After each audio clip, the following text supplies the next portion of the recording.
was a challenge to try and capture something as iconic as Alcatraz. You know about this. This is arguably the most famous prison in the world, and now you're in it. Just the space, the physicality of it, because it's quite claustrophobic. When modern-day prisons are designed, they really consider not intimidating people or making the spaces, as least stressful as possible. Well, Alcatraz didn't suffer from those restrictions. They did the research, they went out, studied Alcatraz, not just from books or internet. They were actually there to feel the environment, so it really sets a mood that gets you a little spooked. Well, we kind of started with the base layout of Alcatraz. The entire island we ended up roughing out in kind of a white box form, and then figuring out what play spaces we wanted to use out of that, what would be the most interesting areas to play in, and the connections between spaces, and spaces that the public doesn't necessarily get to go into.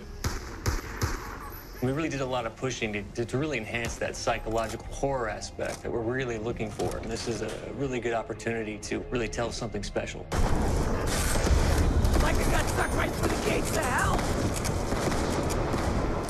This time around, I feel like it's been identified that there are these side missions that you're going to go out and try to accomplish. Al and the rest of the groups put together this escape plan, but the point is to get the parts and assemble this plane so they can get off the island. We did something new for the first time. We have actually contextual music that goes off. So that's a first for zombies.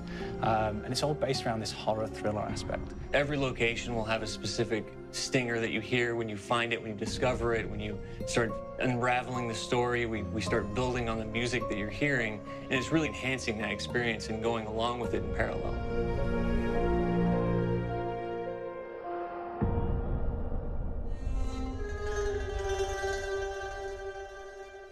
Because we wanted to embrace this kind of horror thriller element, we wanted character actors, guys who could really embody someone and then convey emotion. So that's why we went for guys like Ray Liotta, getting in that kind of guy, we wanted a frantic nature. So he plays a character called Billy Handsome, who's this kind of psychopath who would be employed by the mob to kill people in interesting ways. Chaz Palminteri, he plays a guy called Sal DeLuca, an old mob boss. Michael Madsen playing Finn O'Leary. He's kind of worked himself from the floor, from the streets. He's got his hands dirty in the blood and the guts a couple of times. And then we had Joe Pantoliano, and he plays Arthur Arlington, who's nicknamed the Weasel. Those guys, they bring a quality and a subtlety and timing that you can't really identify or try to recreate. Bring it on, dirtbags!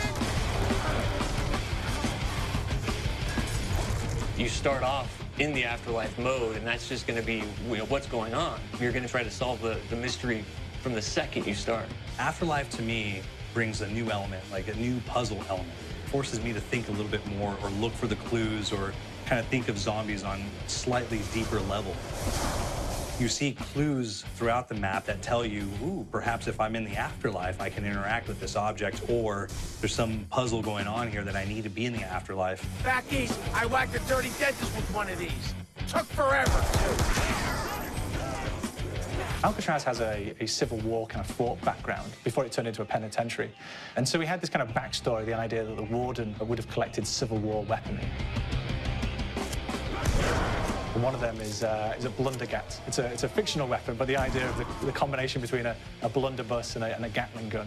And possibly, there might be a way of upgrading it to a more fantastical weapon that the players may find. We all gotta go sometime. You just went now. There's one main zombie, one big zombie that's going to come through and wreak havoc on your life. He'll lock down the perk machine, he'll close down the box, so you have to pay to get that open again. So you don't want him to interfere with your process. Now's a good time to pick a fight. It's a fun challenge. It keeps things moving forward. In terms of perks, we have a new perk called Electric Cherry.